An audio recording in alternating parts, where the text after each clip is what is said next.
మీ business ఏదైనా మీ ఊర్లో promotion చేయాలంటే అది సుమన్ టీవీతోనే సాధ్యం. ఇప్పుడే సంప్రదించండి. హలో హాయ్ నమస్తే, వెల్కమ్ టు సుమన్ టీవీ. ఈరోజు మనం తంబల్లపల్లె నియోజకవర్గం మురకల్చెరువు మండలంలో అయితే ఉన్నాం. ఇక్కడ మనం చూస్తున్నాం కదా, ఎండలు దాదాపుగా అంటే దంచి కొడుతున్నటువంటి సందర్భం ఇక్కడ మనకు కనపడతా ఉంది.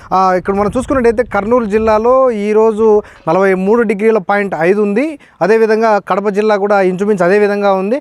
అదేవిధంగా ఈ యొక్క ఎండల ప్రభావం వల్ల ఈ యొక్క కార్మికులు, కర్షకులు, భవన నిర్మాణ కార్మికులు వీళ్ళైతే ఎవరైతే ఉన్నారో వీరందరూ కూడా చాలా ఇబ్బంది పడుతున్నటువంటి సందర్భం ఇక్కడ కనపడతా ఉంది. అంటే చిన్నకారు బతుకులు ఎవరైతే ఉంటారో, అంటే రైతు కూలీలు కానివ్వండి, రైతులు కానివ్వండి, చూస్తున్నారు కదా, డ్రైవర్స్ కూడా చాలా ఇబ్బంది పడేటువంటి సందర్భం అయితే మనకి ఇక్కడ కనపడతా ఉంటుంది. ఇంజన్ వేడికి భీముడంతటి బాడీనే అతలాకుతలమయ్యేటువంటి పరిస్థితి ఇక్కడ మనకు కనపడతా ఉంటుంది. అదేవిధంగా మనం చూస్తున్నాం కదా, ఈ యొక్క ఎండల వేడికి ఎంతోమంది వృద్ధులు ఇంకా మంచం మీదే పడుతున్నటువంటి సందర్భం కూడా మనకి ఇక్కడ ఎంతైనా కనబడతా ఉంది. ఈ సమ్మర్లో, అంటే ఈ యొక్క వేసవి కాలంలో తగిన చర్యలు తీసుకోవాలని చెప్పేసి డాక్టర్స్ కూడా చెప్తున్నారు.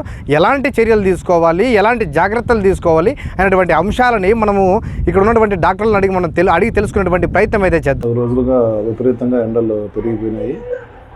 సో దీనివల్ల ప్రజలకు చాలా ఇబ్బందులు, వడదెబ్బలు సోకే ప్రమాదం ఉంది. దీని నుంచి కాపాడుకోవాలంటే మనం ఎండకు బయటకు వెళ్ళినప్పుడు చలువ కళ్ళద్దాలు, గొడుగు తీసుకోవడం కంపల్సరీ.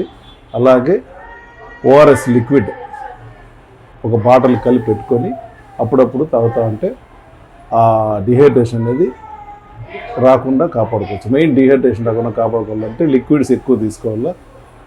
ఎండకు వెళ్ళడం చాలా మటుకు తగ్గించుకొని వాళ్ళ వర్కులు ఏమైనా ఉంటే ఉదయం కానీ సాయంత్రం కానీ చూసినట్టుగా ప్లాన్ చేసుకుంటే మంచిదే నా అభిప్రాయం. అట్లా ఏదైనా వడదెబ్బ కొట్టినప్పుడు వెంటనే దగ్గరలో ఉన్న హాస్పిటల్కి తీసుకెళ్ళి సరైన చికిత్స అందిస్తే వడదెబ్బ గురి కాకుండా ఉంటారు. ఈ వేసవికాలంలో ఆయిల్ ఫుడ్ లేకుండా కూరగాయలు, లిక్విడ్స్ ఎక్కువ ఉండే డైట్, ఆకుకూరలు, కూరగాయలు తీసుకుంటే మంచిది. ఆయిల్ ఫుడ్ తగ్గించేసి మామూలుగా మనం ఇంట్లో తయారు చేసుకుంటే ఏవైనా వంటకాలు తింటే మంచిది, ఆరోగ్యం కూడా ఉంటారు.